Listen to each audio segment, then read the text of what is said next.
సభాధ్యక్షులు పెద్దలు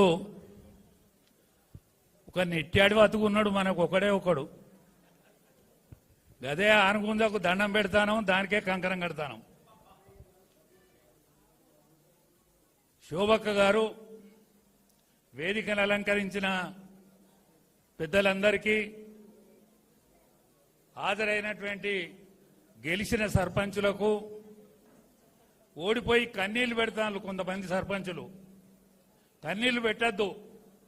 గెలిచిన ఆయన ఇది నిలబడేటట్టు చూడాలి, ఓడిపోయిన ఆయనో నెక్స్ట్కి గెలిచేటట్టు చూడాలి. కన్నీళ్లు పరిష్కారం కాదు. రెండోది, శ్రీమూర్తులు కూడా సర్పంచుల అయ్యిళ్ళు. ఈ కాంచెల్లి నేను ఆ సర్పంచ్ భర్తను అని చెప్పాలి. దయచేసి నేనే సర్పంచ్ అని ఇట్లా సర్పంచ్ నేను ఇట్లా పోవద్దు దయచేసి. అట్లా కాకుండా నేను సర్పంచ్ భర్తను, నా పేరు పలానా అని చెప్పాలి. పంచాయత్ బోర్డు మెంబర్లు కూడా ఇంపార్టెంటే. ఎందుకు ఇంపార్టెంట్ అంటే నేను 17 ఏళ్లకు దోతి కట్టుకొని ఎమర్జెన్సీకి వ్యతిరేకంగా పనిచేసిన, కేసీఆర్ తోని 20 ఏళ్లు పనిచేసిన, అందరికీ తలలో నాలుకలా మెదిలిన. ఇప్పుడు ఈటల రాజేంద్ర అన్నతో కూడా వలపడ నడుమంటే వలపడ నడతానా, దాపడి నడుమంటే దాపడి నడతానా. కానీ నేను గెలిచింది పంచాయతీ బోర్డు మెంబర్ ఒక్కటే. ఇప్పటి వరకు నేను గెలిచింది పంచాయతీ బోర్డు మెంబర్ ఒక్కటే.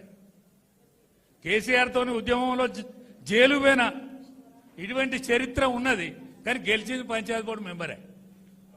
అందుకనే పంచాయతీ బోర్డు మెంబర్ కూడా ఇంపార్టెంటే. ఇంకొకటి నేను 2-3 విషయాలు చెప్పి ముగిస్తా, ఎందుకంటే బోర్ వచ్చింది.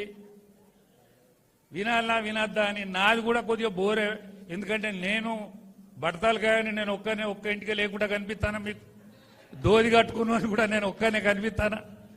మాట్లాడాలన్నా మాట్లాడద్దని తనకు భయం అవుతుంది. అందరు చదువుకున్న వాళ్ళు ఒకటే, నేను 20 ఏళ్ళు టీఆర్ఎస్లో పనిచేసిన, అంతకంటే ముందు బీజేపీలో పనిచేసిన. నేను అడిగి పోననుకున్నా, ఎందుకో రాజేంద్ర అన్న మళ్ళీ బీజేపీలో పట్టుకొచ్చు. అప్పటి బీజేపీకి ఇప్పటి బీజేపీకి తేడా ఏంటిదని చూస్తే మన నాయకత్వం అంతా, రాజేంద్రన్ ఏమంటాడో నాకు తెలియదు కానీ, మళ్ళీ ఇమ్మన్నానా మాన్యాలు ఇమ్మన్నానా తండ్రి మా పార్టీని గెలవకుండా చూడు.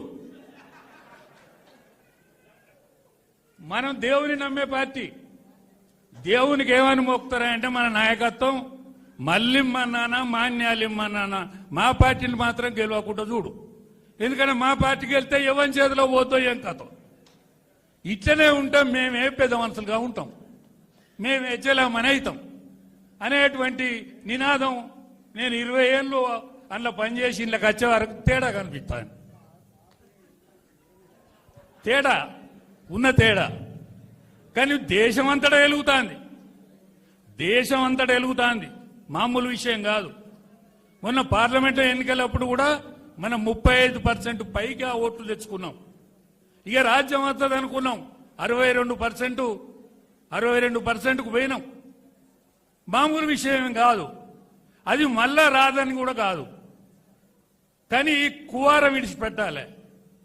ఎంత కష్టం కానిపోయా మొన్న సర్పంచులు గెలిచింది. అరే మామూలు కానిపాది. కర్ణుణ్ణి నేను అర్జునుడిని నేను చంపినానట శ్రీకృష్ణ పరమాత్ముడు. అరే నువ్వు కాదయా, నీ చేతను నా చేతను వరమడిగిన కొంచెం చేతను వాసవి చేతను. అందరూ 6గురం కలిస్తే కర్ణుడు చచ్చిండు. ఇప్పుడు మన గెలిచిన సర్పంచులు గట్ట గెలిచినట్టే. అందరూ బల్యాలేసి పొడవంగా గెలిచిళ్ళు. అయినా ధైర్యం విడవద్దు సుమా. ధైర్యం విడవకుండా ముందుకు పోయి మళ్ళా ఎమ్మెల్యే ఎన్నికలకు వచ్చే వరకు మళ్ళా మనం ముఖ్యమంత్రి స్థాయిని అందుకోవాలని నా యొక్క ముఖ్య ఉద్దేశం. ఒక రాజేంద్ర అంటే నన్ను ముసలోని నువ్వు దేనికి ఎక్కరావే అంటాడు. కానీ నేను మాత్రం ఒక బీసీ ముఖ్యమంత్రిని చూసినాకనే చచ్చిపోతా. అది నా కోరిక. అది బీజేపీ ముఖ్యమంత్రినే చూడాలని ఆశ. ఆ ముఖ్యమంత్రి నన్ను ఈ పేడ ముయ్యాలని కోరిక. అందుకనే రాబోయే రోజులు మనవి ఉంటాయని 18 ఏళ్ల నుంచి 30 ఏళ్ల వరకు మన దిక్కే ఉన్నారు పిల్లలు. కానీ మనకు లీడర్ కరువు ఉన్నాడు. సాయంకాలం అరుచుకున్నతోడో, పోలీస్ స్టేషన్కు పోయేతోడో, దావకాన్లో జైన్ చేసేటోడో మనకు ఆయవన్న లీడర్ లేడు. ఆ లీడర్ కనుక ఉంటే వచ్చే రాజ్యం మనదే, రాబోయే రోజులు మనయే. కాబట్టి ఆ రాజ్యాధికారం కోసం మనం ప్రయత్నం చేయాలని, ఈ విధంగా హుజురాబాద్ నియోజకవర్గం ఉంటే అది షురువు కావాలని, పాలమొగురం ఇక్కడిదే నిట్టా నుంచి మనం ముందుకు పోవాలని ఆశిస్తూ ఈ అవకాశం ఇచ్చిన వేదికకు ధన్యవాదాలు తెలుపుతూ ముగిస్తున్నాను. ధన్యవాదాలన్నా. చొప్పదండి మాజీ శాసనసభ్యులు బొడిగ శోభక్క గారిని వేదికను ఉద్దేశించి మాట్లాడవలసిందిగా కోరుతున్నాం.